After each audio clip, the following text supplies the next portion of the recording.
Hi everyone and welcome to another Rubber Dance Design Team tutorial. Today I'm going to show you a card that uses the stamps or a couple of the stamps from the Maple Leaf collection and the brand new set, or the brand new set as I make this video, called Vintage Birds. And you can see you get a lot of stamps in this stamp sheet, and I'm going to be using two of them. I'm going to be using the quote and the bird. So today's card is all about embossing, and it's going to be on a square card base. So 11.5 by 5 3/4 and scored at 5 3/4. And as usual, all the measurements for this card will be over on my blog, and I will leave you a link at the end of the video. Let's put myself into slow motion while I just explain a couple of things to you before we get going. Obviously this whole tutorial is aimed at people who want to buy rubber dance stamps or who have rubber dance stamps, and to give you ideas on how to use them. But it's also a tutorial on embossing, heat embossing with embossing powders. So somebody who perhaps is a beginner or hasn't quite perfected their technique might find some of these tips useful. And so tip number one is using talcum powder or an anti-static bag before you begin. So I'm going to be stamping a quote on this piece of cardstock, and I'm very slowly, until I speed myself up in a minute, going to be dusting the piece of cardstock with a very fine layer of talcum powder. And like I said, you could be using an anti-static bag in order to do this, and that's basically filled with a similar substance to talcum powder. The reason you do this is because the embossing powder is quite fine and it will stick to your fingerprints if you have any on your cardstock, or it will cling if anything's particularly static. So it's just to minimise the static, minimise your greasy fingerprints, and to make sure that that embossing powder sticks only to the stamp that you're going to put on the piece of card. So some of the things that you'll be needing to do heat embossing is of course a stamp, and now we're back in real time. I've glued my stamp, the rubber dance stamps come unmounted, and I've glued it to my acrylic block with a little bit of Pritt stick. You also need your embossing powder. I'm using a copper embossing powder, and there are lots of embossing powders out there. A heat gun and some form of sticky ink, which is for me perfect medium, and a little bit of scrap paper which you saw disappear across the screen there. So I'm using a Ranger ink pad which is called perfect medium, but you could use something like a Versamark. Basically it's a sticky ink, almost like a glue, that you're going to put onto your stamp, stamp your image, and it's that glue that will hold the embossing powder till you heat set it. Now, because rubber dance stamps have a really good impression on them, it means that the small stamps that you use don't really need any form of cushioning. So I'm just stamping it directly onto the card, which is sitting on my craft mat. And although you can't see it, there is a sticky residue left by the quote on this stamp, and now you'll see it revealed when I brush the whole image or pour the embossing powder over the whole image. Do this over a scrap of paper because that's how you're going to collect up all your spare embossing powder and put it back into the pot. So gently tap the card to remove any spare little pieces of embossing powder. Now the trick with heat embossing is to make sure that you're as neat as possible, because all the speckles that you have will make the whole image look untidy. So the more accurate you are and the more time that you spend just taking off any little loose speckles of embossing powder will improve the end result of your card. So I've stamped my quote, and now I'm going to heat set it. And the other tip to remember when you're heat setting with a heat gun is, one, to keep your fingers out of the way, and two, that you can overheat embossing powder. And what happens when you overheat the embossing powder is that it looks like it melts into the cardstock rather than sitting and giving a nice raised embossed feel. It will almost seep as if it's gone greasy into your piece of cardstock. So like I said, remember when you're using a small piece of card to keep your fingers out of the way of your heat gun. You might need to move things around a little bit. So I've stamped and embossed this image, and I was very careful to move the heat the minute I saw the embossing powder melt. So that's the main tip that I've got for you here. Don't overheat your embossing powder. As soon as it goes shiny, move it away to another part of the image. So as well as stamping with your embossing pad, your ink pad, should I say, you can also use it to edge your cardstock with embossing powder. So I want to give a copper edge to my cardstock. I've put myself into slow time so I can give you the full explanation. And I'm just angling my ink pad slightly and just gently, and I emphasise the gently, catch the edge of the cardstock with the inky pad. And you can see that I've already laid down some of the embossing powder into the fold in the cardstock, and I've just put down enough so that it can get the full length of the card, and I'm just dipping that inky edge into the cardstock and then tapping off any excess and coming in with my heat gun to heat set it. And again, the rules are the same. The minute that you see the embossing powder melt, you move on to the next part of the embossed image, or the embossed edge in this case.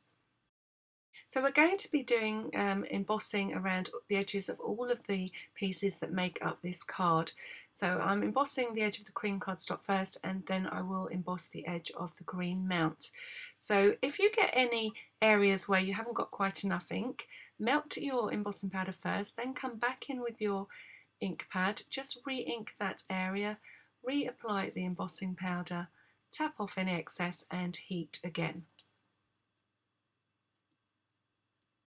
Whatever you do, don't be tempted to re-ink whilst you have unmelted embossing powder, otherwise you'll end up with a very messy and completely ruined embossing ink. So make sure you just heat the embossing powder first and then come back in with your ink pad. Any little stray bits that you don't like, just brush away with a paintbrush. So now I'm going to put myself into fast forward so that we can get to the next stage of this card.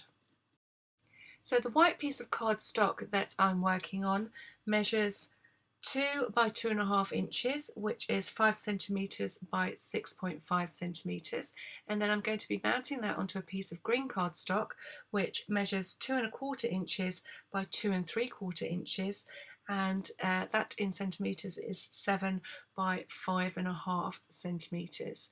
So it's slightly bigger than the quote. So we're creating a mat to frame the little quote that we're going to put on our card. As you can see, I'm working all the way around the outside edge of, or the edge, should I say, of this cardstock, and making sure I get a nice fine line of copper embossing powder all the way around the edge.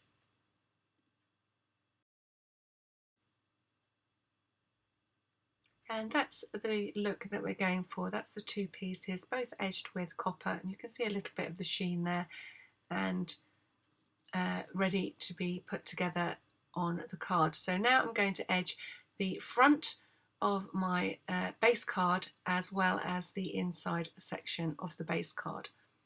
So I'm just increasing my embossing powder, so I've got a slightly longer edge to work with, and then I'm going to do exactly the same technique. So just be a little bit careful not to get any ink onto the back of your card and get a messy inside to this base card. And the other thing that I will say while I think about it is be very, very gentle when you rub your ink pad along the edge of your card. Just think of how you get a paper cut. Paper can be quite sharp and you don't want to cut into your ink pad. In fact, I tend to keep an older ink pad for doing this because the Perfect Medium ink pad is a little bit softer than something like a Versamark, and you know, it is quite easy to cut into it if you're not careful. So if you want to keep an old Perfect Medium ink pad to do this kind of edging every now and again, then that's the thing that I do, and that way I keep one that's nice and pristine for stamping. So I've been all the way around the front of the card, and now I'm going to open up the card and go all the way around that inside, the piece where we're going to put our greeting. So the inside where your person will open up and see the greeting, we're going to go right around the edge of that card. So that will mean you need to fold the card inside out to get that final folded edge to complete that copper embossed square. So that's the card base finished. Now we're going to work on the card front. So I'm working on a square of cream card that measures 5.5 inches square, and I have actually cut 2 of these because one of them is going to go on the inside with the greeting, and that in centimetres is 14 centimetres square. So I'm stamping a random pattern with these maple leaf seeds that came from the maple leaf set, and I'm stamping them randomly all over, or will be all over, the card front. So all the principles are the same. When you are doing this yourself, you will be able to see where the ink has stamped the image. So you'll be able to do what I'm doing, which is just twisting and turning that maple leaf seed in order to create a random background print using this seed stamp. So I've chosen to do half of the card at a time just because it's a little bit easier, and so you can just get a picture of how things are building up. So I'm not sure whether you're going to be able to see that glint of the embossing powder changing, but as soon as my embossing powder starts to change, I'm moving that heat to melt the embossing powder on another part of the image. I think you can just about see as the image darkens, that's when the embossing powder is melting, and that's when I'm moving on to another image.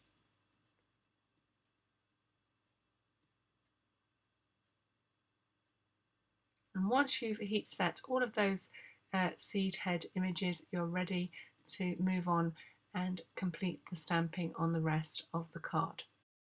So the actual image that is stamped in exactly the same way that you would stamp any image using conventional ink. And the trick to getting good embossing is that preparation of preparing your card with the talc so that you don't get lots of stray pieces of embossing powder, and taking the time to get rid of any stray once you have the powder in place. And then once you're heat setting, to make sure that you don't overheat the embossing powder, and that way you'll get a nice effect when you're heat embossing. So when you're randomly stamping with a small image to make a background piece of cardstock for any card, always remember to work across the card rather than start randomly dotting your image across your cardstock, because otherwise you will find you will end up with a gap that you can't fill with your stamp and it will look odd. So I started in one place and gradually moved across the cardstock to build up my random image. The other thing that always looks quite nice as I start to emboss the edge of this cardstock is to make sure that you stamp off the edge of the card, and that way it makes it look like you started out with a piece of cardstock that was patterned already, and all you've done is cut it out, and it just looks a little bit more professional than should you just go as near to the edge as you can. It just looks it gives it a nicer finish. And when you're embossing the edge like this, where you've already done some heat embossing, it's even more important that you're very, very careful to move on quickly, because you are heating in some places where you have already embossed.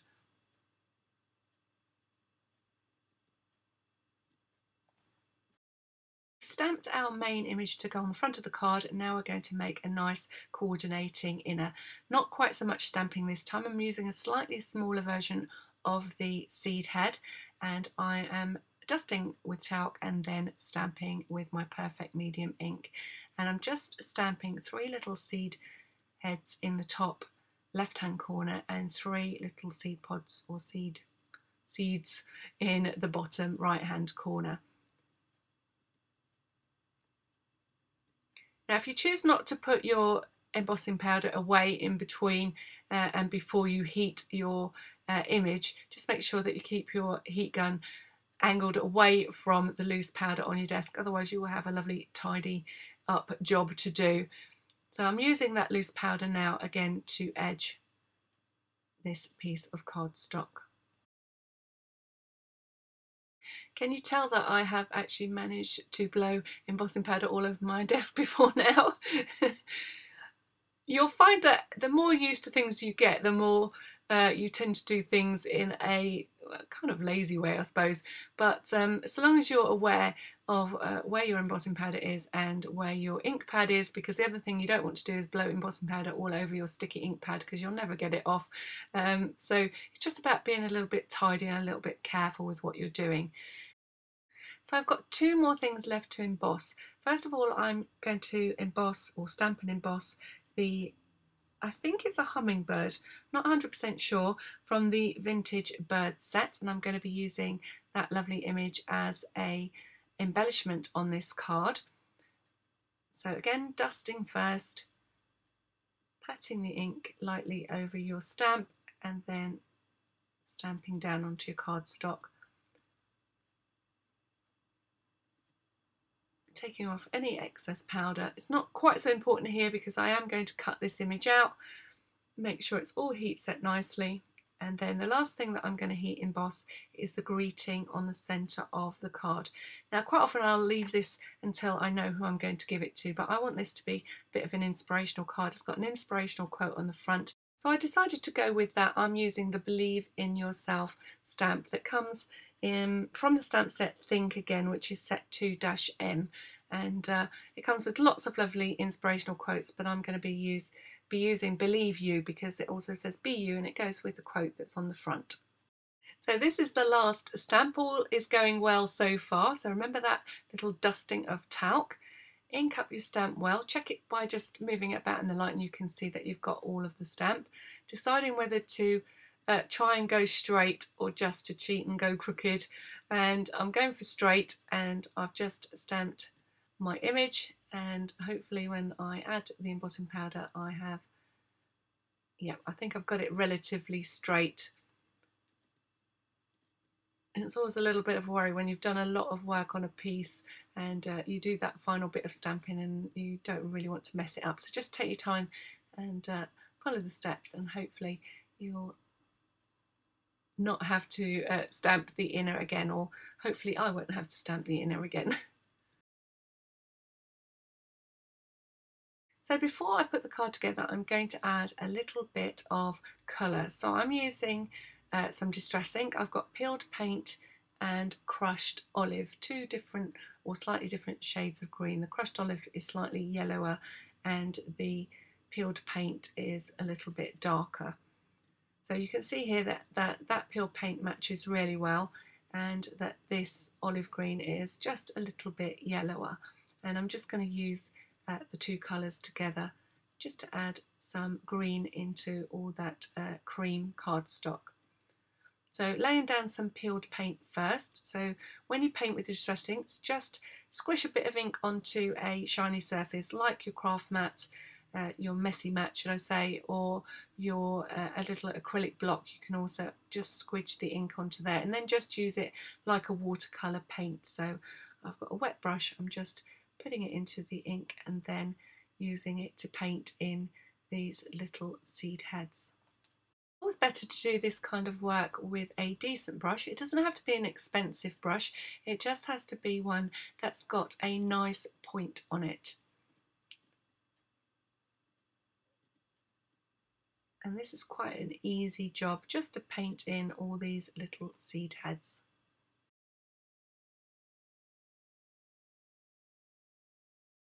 And I'm also going to paint those couple of, or 6 little seed heads that are in, not really seed heads, I don't know why I'm calling them seed heads, those little maple leaf seeds on the inside of the card. Now I'm using the olive green here as well as the peeled paint, and I'm trying to keep that kind of yellowy or yellower green on the tummy of the bird. And I did struggle a little bit to get a difference in the two colours. They are very, very similar, so I opted just to lighten his tummy by wetting the distress ink and lifting some of that ink away. And then I used a little bit of mustard seed just to make sure that it did look like there was a little bit of a change in the colour of his feathers across the bird's tummy. So this is the piece that we're going to cut out, and this is where you need to be a little bit careful. He's got a very fine beak and he's got these 2 little feet, but apart from that he's quite an easy shape to trim out. So just take your time and cut around the outside of the image. Try not to leave any white cardstock, and we're going to use a paintbrush to get rid of some of that white edge. So I've got a little bit of ink left on my brush, and I'm just gently running around the edge of the bird just to take that white edge away. And it was at that point that I thought, well, actually some of the bird might show on the back once he's attached to the card, so I'll just play safe and continue painting the back of the bird with the same green ink, and that way it won't be so obvious that he was stamped on cream cardstock. So now I'm going to do something, if you've watched my videos you'll have seen me do before. I'm dyeing some ribbon to match my project. So I'm using the two colours that I've already been using. So this is peeled paint that I've squidged on my craft mat, and then I spray it with a little bit of water and then dip my ribbon into it. Now I'm just looking for a little sort of a tie-dye effect. I'm not looking to cover the entire ribbon. Next I'm laying down some of that crushed olive, which is slightly yellower, and spraying with water, and again just dipping that ribbon into that colour. So you can see I'm getting a little mottled effect, just adding a little bit more colour, a little bit more water, and then dipping that ribbon into it. So it's like mopping it up.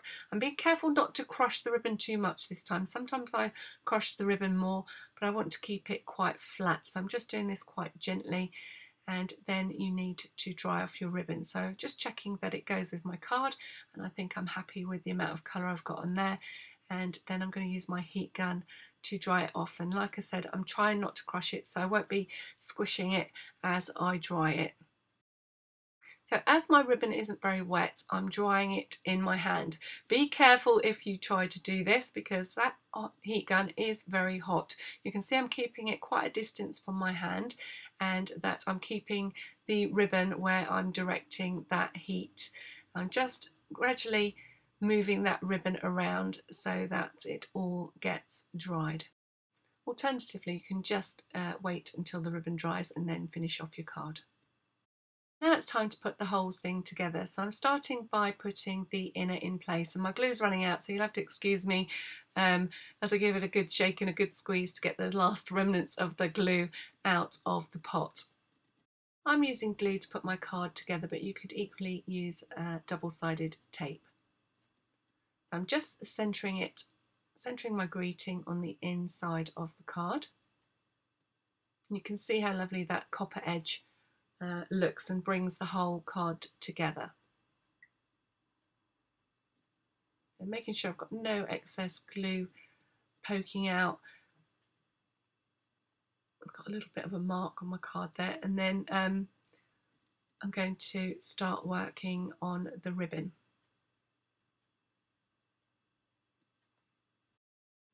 So I'm going to attach the greeting in position next. Again, just running a little bead of glue across the back of the quote and attaching it centrally on its little green frame. So when it's time to attach my quote, I'm going to be doing so with some foam tape, or you could be using foam pads. So I'm just putting that into position ready.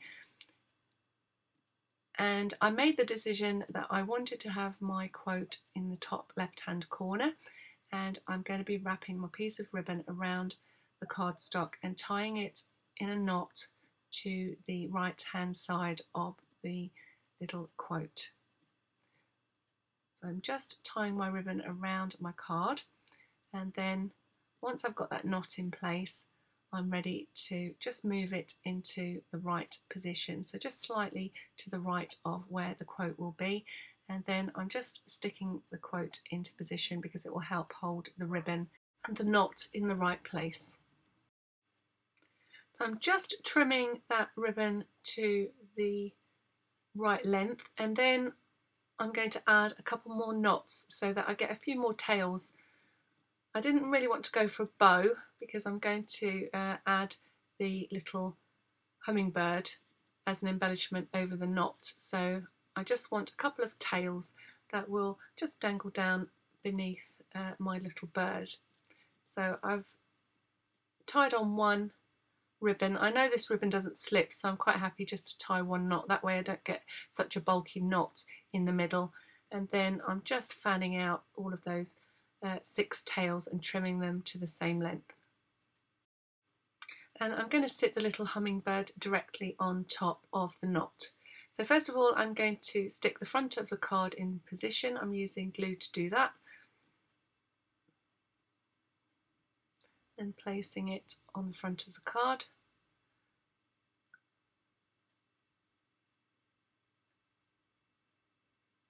I think this is just a little bit crooked, so I'm just being a bit careful, just twisting it slightly. That's better. And then I want to add some glossy accents to my little hummingbird. So I'm using a little dot of hot glue just to hold him onto that ribbon, and whilst that glue's drying I'm just fanning out those little tails of ribbon because the hot glue will help to keep those in place as it sets. And then I'm going to come back in with my glossy accents and just turn my little hummingbird into something that looks a bit like an epoxy embellishment. Remember, when you're working with glossy accents, if you keep the nozzle submerged in the liquid as you move it around the shape you're covering, you're less likely to get any bubbles introduced into the varnish. So just before I go, I wanted to talk to you about these tutorials. Chances are that you may not have these gorgeous rubber dance stamps, but if you've got them, I hope that I've given you an idea that you can use. But if you haven't got them, or you haven't got some of the inks that I've used, remember that you can always try these designs out in different colours, and you could potentially use different stamps. You could quite easily use this card design but change the stamps to stamps that you have in your collection. So obviously I'm hoping that you will love them completely and want to go and buy these stamps for yourself. If you do, I will put a link on my blog so that you can get to rubberdance.com and you'll see all the lovely rubber dance stamps that I'll be working with over the coming months. So back to my card, and this was the one that I liked the best, which is why I've showed it to you on this video. I like this sort of little bit more subtle colour combination, and I'm happier that the copper embossing powder goes well with the green and the cream of this card. So as I leave you with some photographs of the finished card, I hope that you've enjoyed this tutorial, and if you have, don't forget to hit that subscribe button, the like button, the share button, and I look forward to having you join me on more creative adventures very soon. In the meantime, you might want to pop over to my blog for the cutting guide. I'll leave you the links to that at the end of this video, where you will also find a link to rubberdance.com to check out these lovely stamps. I've also left you a couple of links for other projects that feature rubber dance stamps that you might be interested in. So until next time, thank you for watching.